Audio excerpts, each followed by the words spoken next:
नमस्कार, एक बार फिर से आप सभी का बहुत-बहुत स्वागत है हमारे यूट्यूब चैनल पे। आज फिर से मैं आप सभी के लिए class 10th social science history chapter 3 है ये, जिसका नाम है भूमंडलीकृत विश्व का बनना, the making of global world. ये काफ़ी महत्वपूर्ण चैप्टर है आपके 10वीं के बोर्ड के एग्जाम के लिए। काफ़ी सारे प्रश्न इस चैप्टर से पूछे जाते हैं।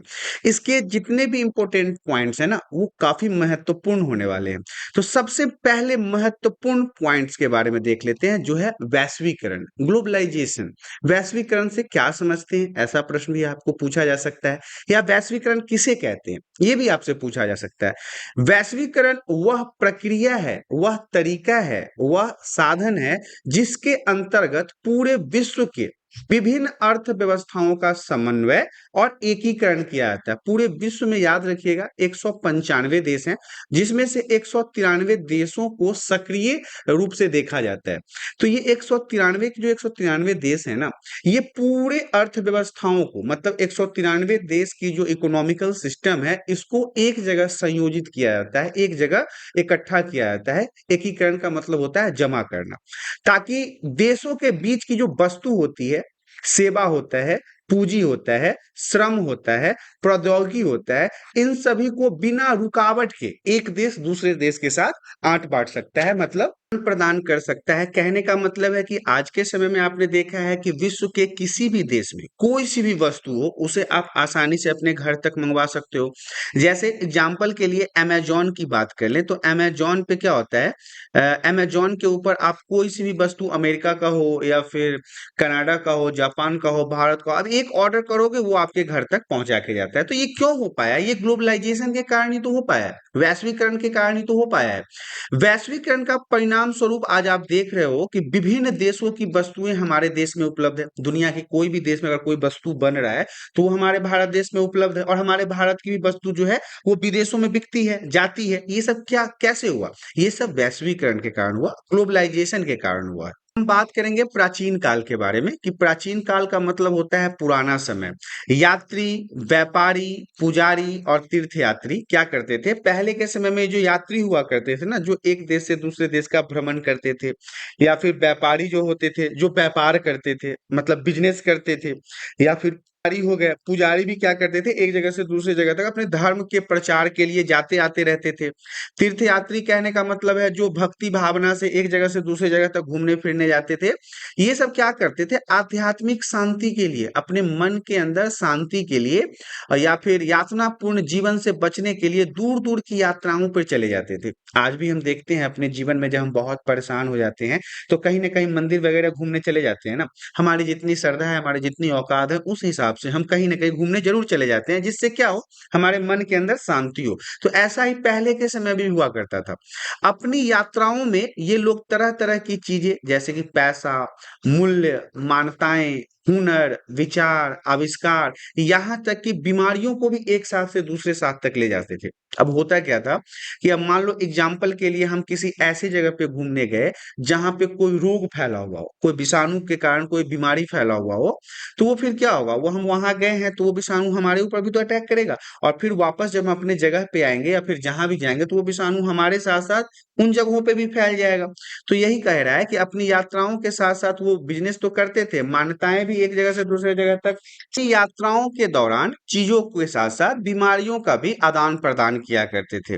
तीसरा पॉइंट हमारा कहता है 3000 ईसा पूर्व, मतलब ईसा के 3000 पूर्व की अगर बात कर ली जाए, तो समुद्री तटों पर होने वाले व्यापार के माध्यम से, मतलब समुद्री तटों कहने का मतलब है समुद्र के किनारे जो व्यापार हुआ करता था, उसके माध्यम से सिंधु घाटी की सभ्यता उस जमाने में, सब उस जमाने में आप जुड़ा हुआ कह सकते हो, क्योंकि सिंधु घाटी सभ्यता जो था वो नदी, तालाब और समुद्र के माध्यम से ही व्यापार किया करते थे, जिसे आज के समय में हम पश्चिमी एशिया के नाम से जानते हैं। ये सिंधु घाटी सभ्यता जो है, वो आज के समय में पश्चिमी एशिया के नाम से जाना जाता है।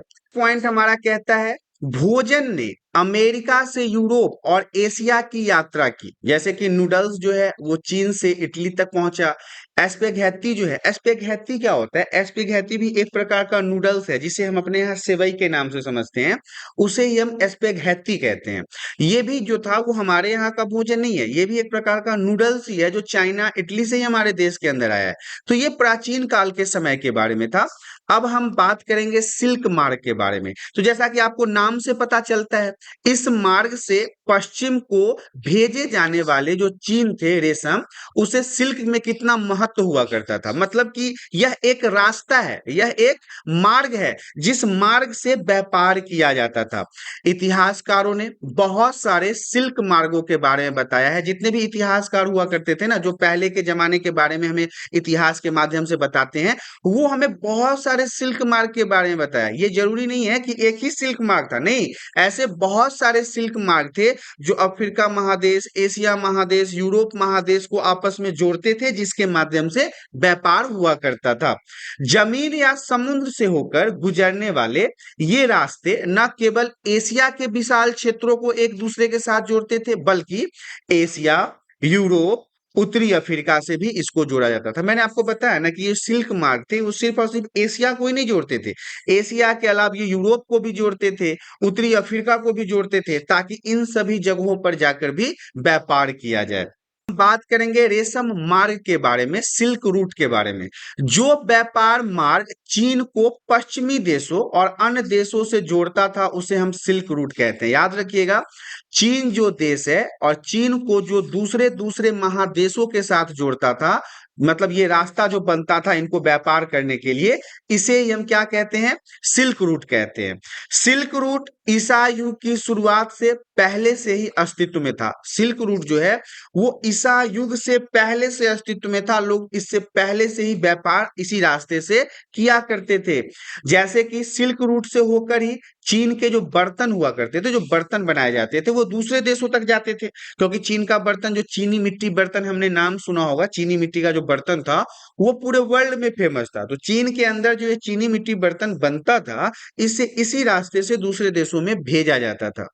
इसी प्रकार यूरोप से ये एशिया तक, मतलब एशिया तक सोना और चांदी इसी रूट से व्यापार के माध्यम से ले जाए जाते थे और लाए जाते थे। नेक्स्ट पॉइंट हमारा कहता है, सिल्क रूट के रास्ते से ही ईसाई, इस्लाम और बौद्ध धर्म दुनिया के विभिन्न भागों में पहुंच पाए थे। ये सिल्क रूट जो है ना, यही एक रास्ता था जिससे एक जगह के लोगों ने अपने धर्म के प्रचार के लिए अलग अलग जगहों पर रवाना हुए थे। जैसे कि ईसाई धर्म का प्रचार यहीं से हुआ, इसी रास्ते से लोग आए और गए।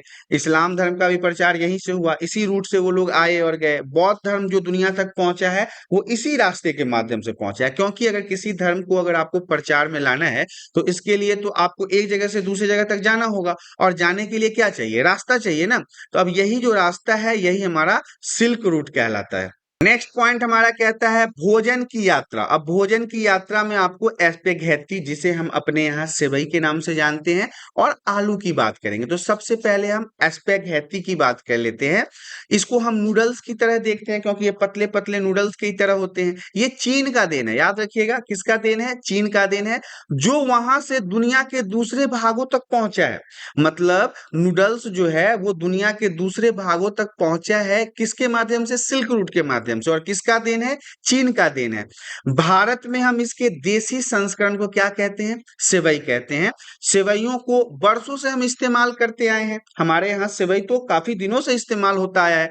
इसी नूडल्स को हम इटालियन रूप में, मतलब इटालियन नाम के रूप में एस्पेगहेती कहते हैं। हमारे यहाँ जो सेवई है ना, वो इटालियन में क्या कहलाता है? एस्पेगहेती कहलाता है। कई आम पदार्थ भी है, जैसे आलू हो गया, मिर्च हो गया, टमाटर हो गया, मक्का हो गया, सोया हो गया, मूंगफली हो गया, शकरकंद हो गया। ये सब कहाँ से आए? यूरोप से आए। ये सब हमारे भारत के नहीं है, ये सब दूसरे महादेश, दूसरे कंटिनेंट, दूसरे देश से हमारे भारत तक आए हैं। कौन कौन सी चीजें हैं? आलू, मिर्च, टमाटर, मक्का, सोया, मूंगफली, शकरकंद, ये सारी चीजें जो हैं वो यूरोप से हमारे भारत में आए हैं।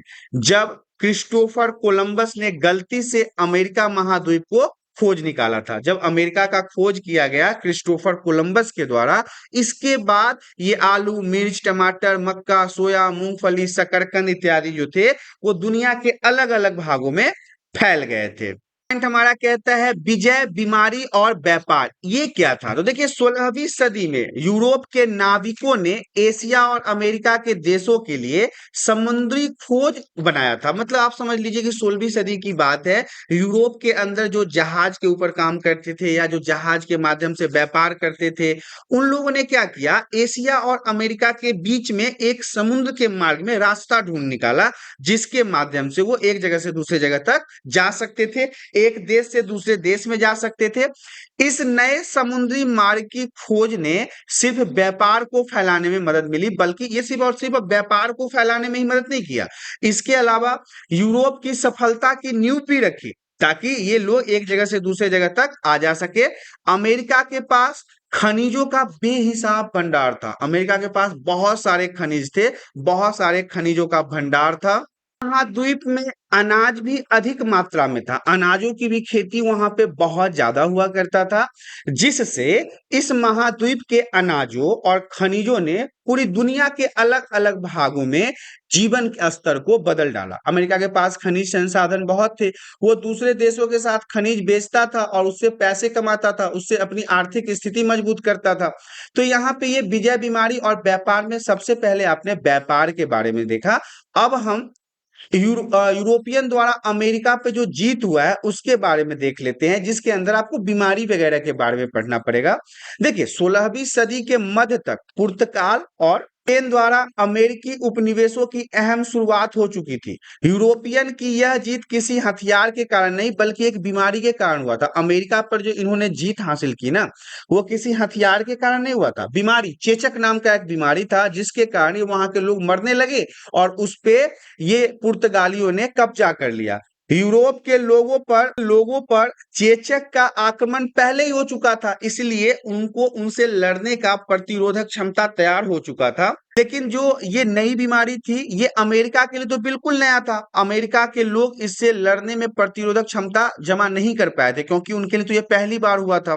तो जब ये बीमारी उनके यहाँ पहुंचा तो परिणाम यह हुआ कि चेचक ने अमेरिका के कुछ भागों की पूरी आबादी ही साफ कर दी, बहुत सारे लोगों की मृत्यु हो गई और इस तरह यूरोपियन ने आसानी से अमेरिका पर जीत हासिल कर लिया बिना हथियार उठाए, क्योंकि वो लोग तो मर रहे थे, बीमारी के कारण कमजोर पड़ गए थे, तो उनपे इन्होंने अपना कब्जा कर लिया था। करेंगे यूरोप में समस्याएं, क्या क्या समस्याएं उत्पन्न हुई यूरोप के अंदर।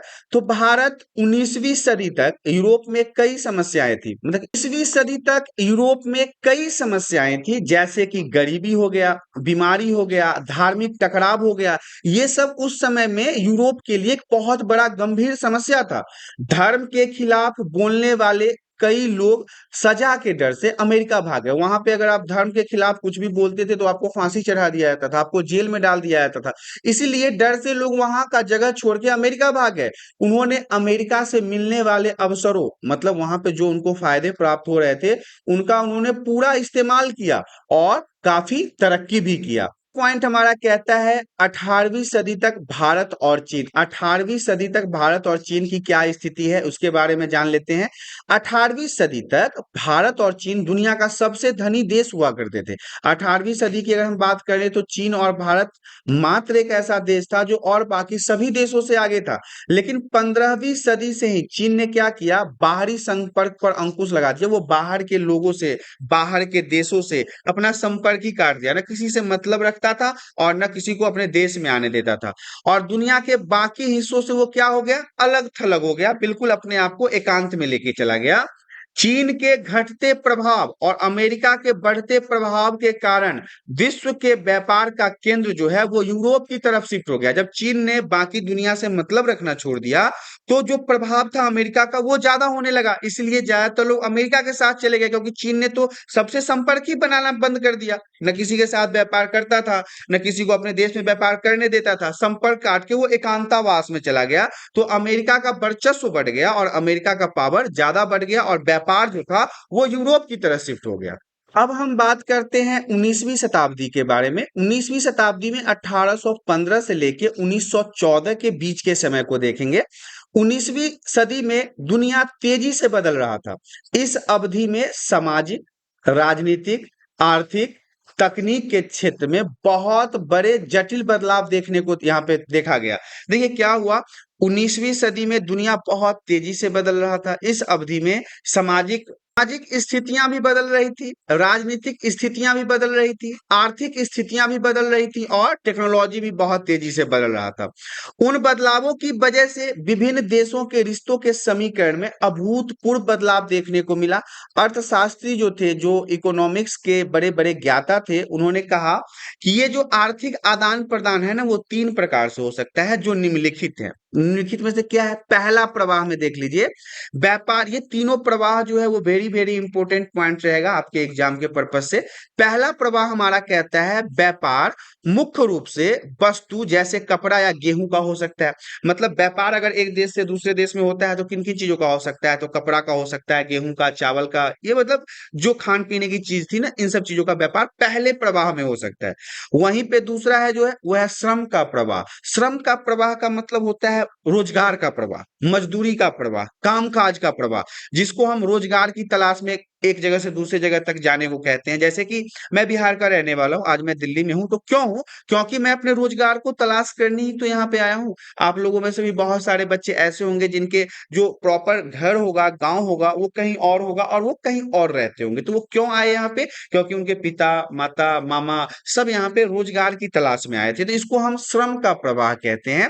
तीसरा है पूंजी का प्रवाह। अब क्या होता है? अल्प, अल्प मतलब कम, और दीर्घ मतलब ज्यादा अवधि के लिए, मतलब कम या ज्यादा समय के लिए दूर दराज के इलाकों में निवेश करना, पैसे इन्वेस्ट करना, पूंजी का इन्वेस्टमेंट करना। तो ये हमारा पूंजी के प्रवाह के अंतर्गत आता है।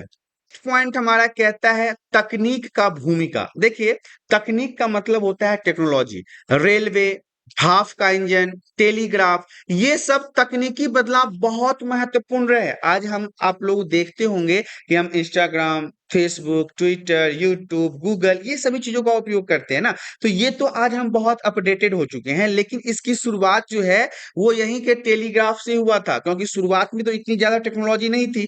या फिर आपको पता होगा कि पहले जो लोग थे वो समुद्र के माध्यम से एक जगह से दूसरे जगह तक जाते थे, तो रेलवे ने उसमें काफी अहम भूमिका निभाया। रेलवे के माध्यम से बहुत चीजें आसान हो गई, भाप के जहाज से बहुत चीजें आसान हो गई।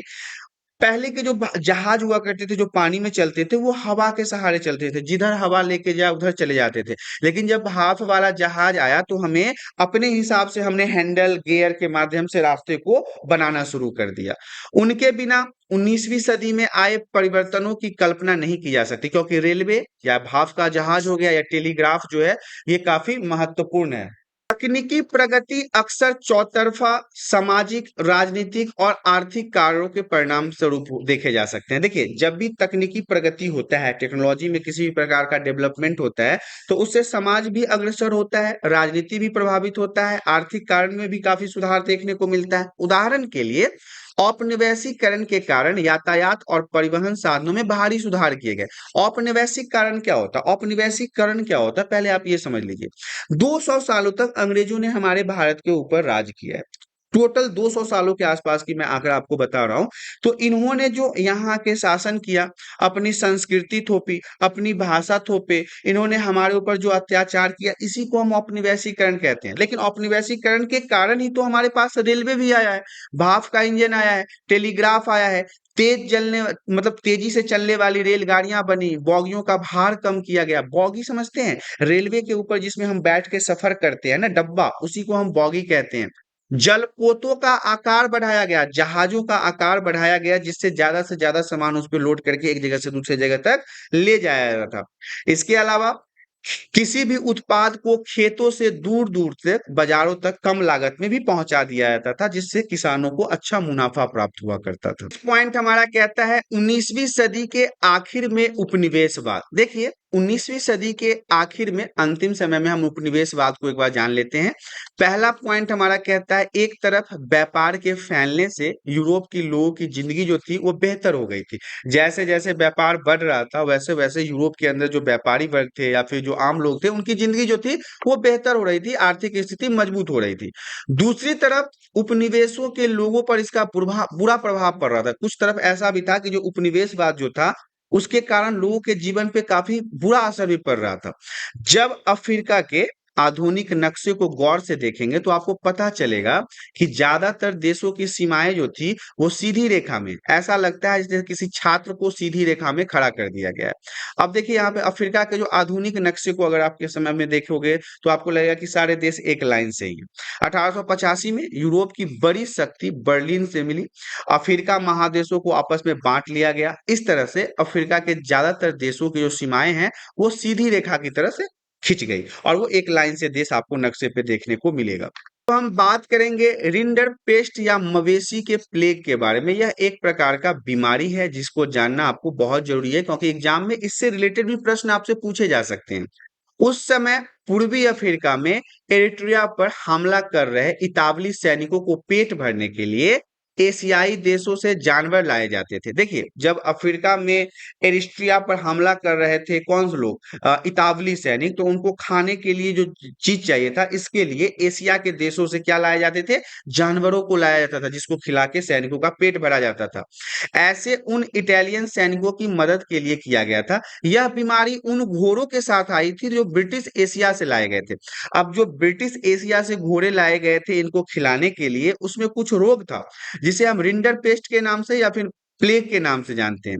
रिंडर पेस्ट ने अपने रास्ते में आने वाले 90% मवेशियों की मौत के नींद सुला दिया, क्योंकि यह एक ऐसा बीमारी था जो जैसे जैसे ये घोड़े को लेके आ रहे थे तो रास्ते में पड़ने वाले जितने भी मवेशी थे ना, सब इस रोग से ग्रसित हो गए।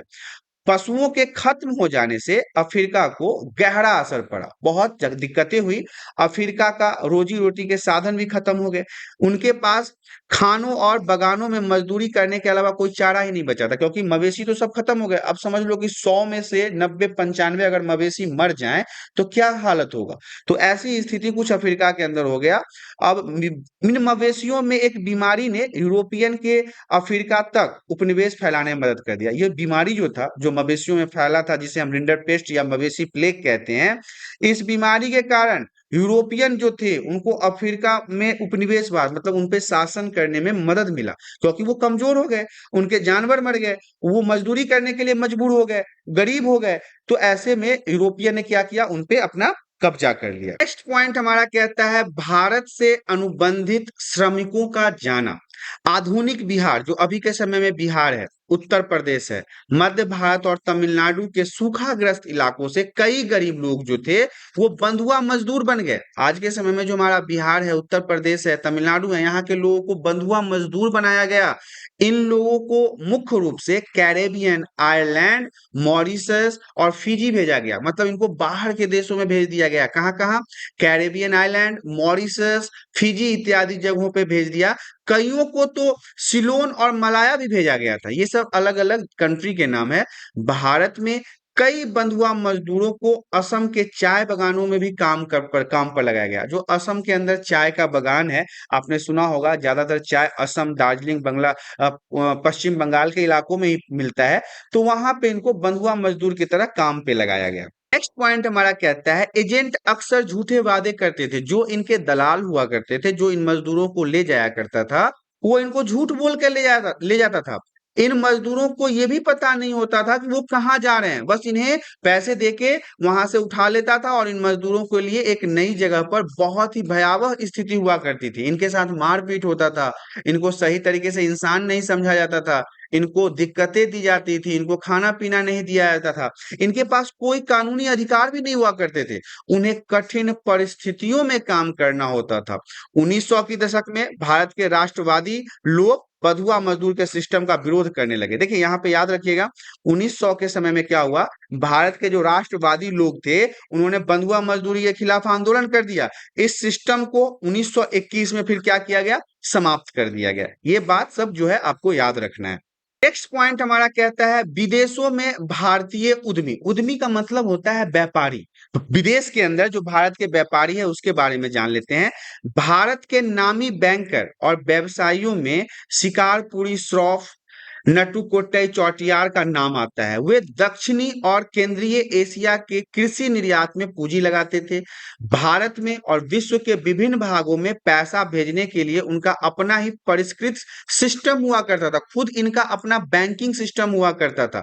भारत के व्यवसायी और महाजन जो थे वो उपनिवेशी शासकों के साथ अफ्रीका भी पहुंच चुके थे। हैदराबाद के सिंधी व्यवसायी इसी का उदाहरण है। यूरोपियन उपनिवेशवादों से आगे निकल गए थे। ये यूरोपियन जो उपनिवेशवाद थे, जो व्यापारी वर्ग थे या फिर जो शासन कर रहे थे हमारे ऊपर, उनसे ये आगे निकल चुके थे। 1860 के दशक तक उन्होंने पूरी दुनिया के महत्वपूर्ण बंदरगाहों में अपने फलते फूलते इंपोरियम को बना लिया था।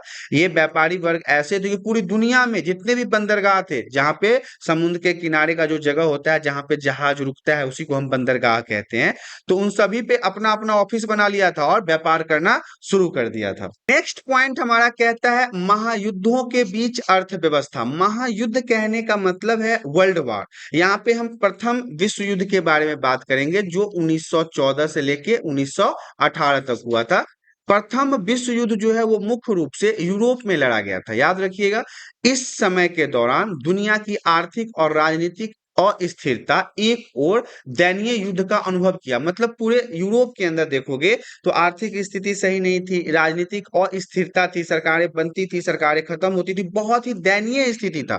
प्रथम विश्व युद्धों में दो गुट हुआ करता था। प्रथम विश्व युद्ध जो था वो दो गुटों के बीच में लड़ा गया था और बाद में अमेरिका भी इसमें शामिल हुआ। और दूसरी तरफ में जर्मनी था, ऑस्ट्रिया था, हंगरी था, ऑटोमन था और तुर्की था। ये 4 वर्षों तक लड़ा गया था। याद रखिएगा, मैंने आपको ऊपर ही बताया है, 1914 से लेके 1918 तक ये फर्स्ट वर्ल्ड वॉर चला था। इसलिए यहाँ पे कहा गया है कि ये 4 वर्षों तक युद्ध चला था। नेक्स्ट पॉइंट हमारा कहता है युद्धकालीन रूपांतरण। अब युद्धकालीन रूपांतरण को समझ लेते हैं।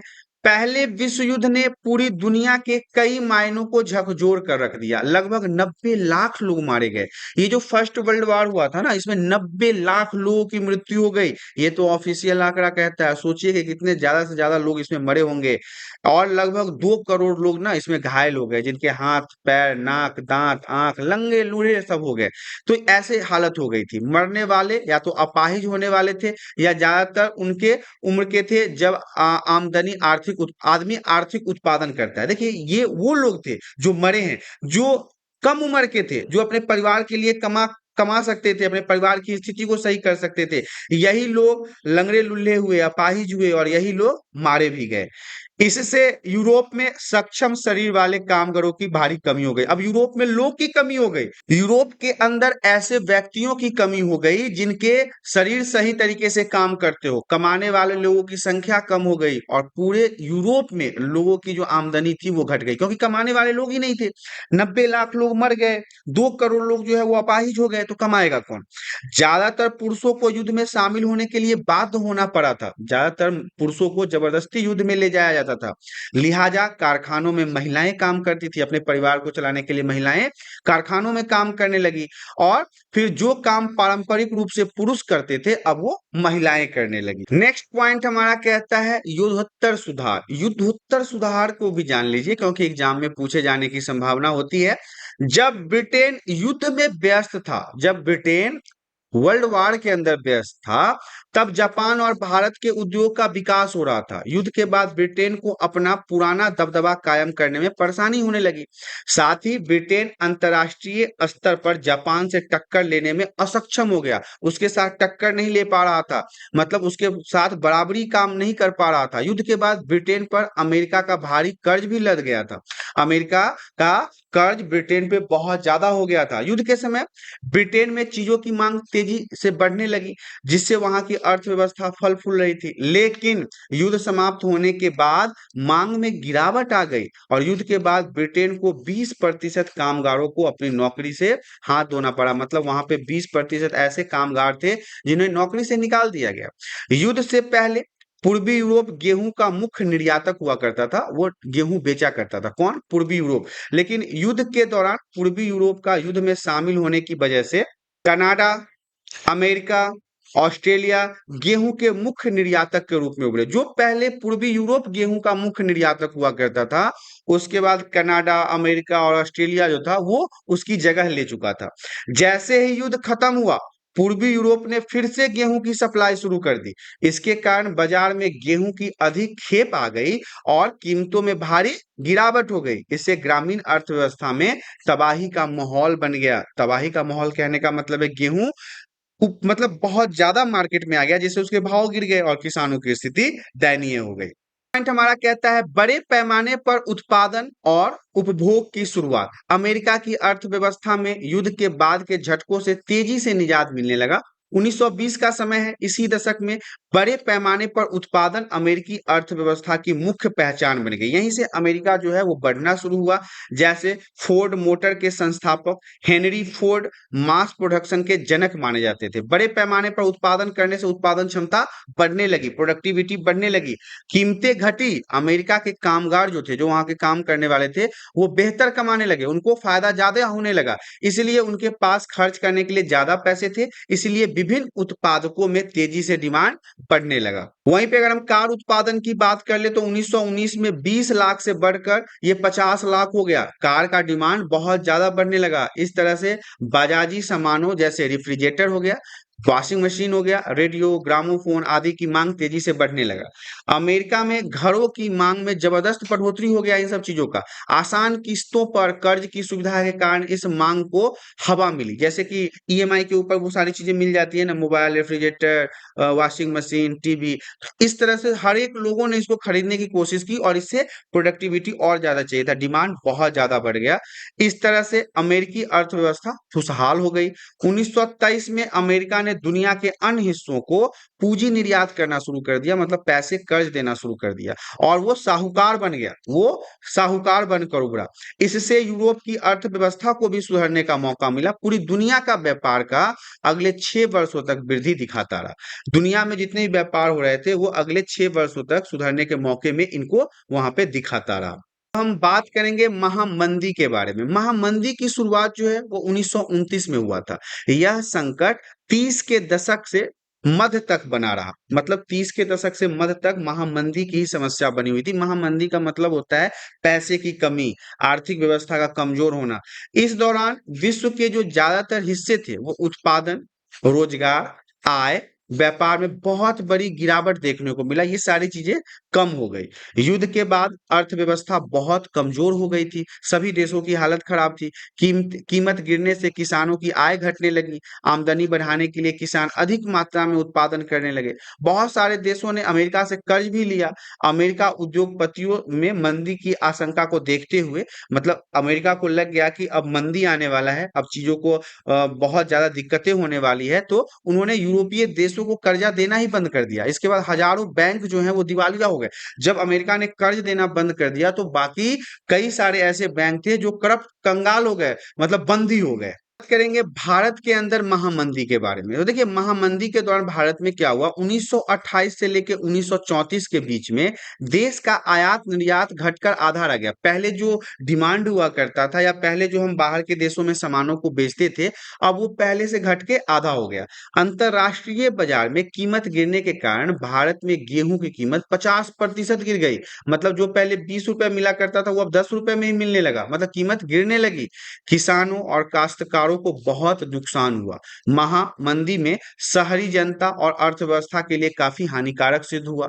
बहुत दिक्कतें होने लगी इनको। 1931 जो था वो मंदी के चरम सीमा पर था, जिससे ग्रामीण भारतीय लोगों के असंतोष और उथल पुथल के दौर से गुजर रहा था। मतलब चीजें का रेट इतना कम हो जा रहा था। मान लो जो किसान पूरे साल मेहनत करके गेहूं उगा रहा हो और उसकी कीमत बेचने के समय ऐसी हो जाए जो बिल्कुल कूड़े के भाव में बिक रहा हो, तो ऐसे में किसान हताश तो होंगे ही ना, उनकी परेशानी तो बढ़ेंगे ही ना।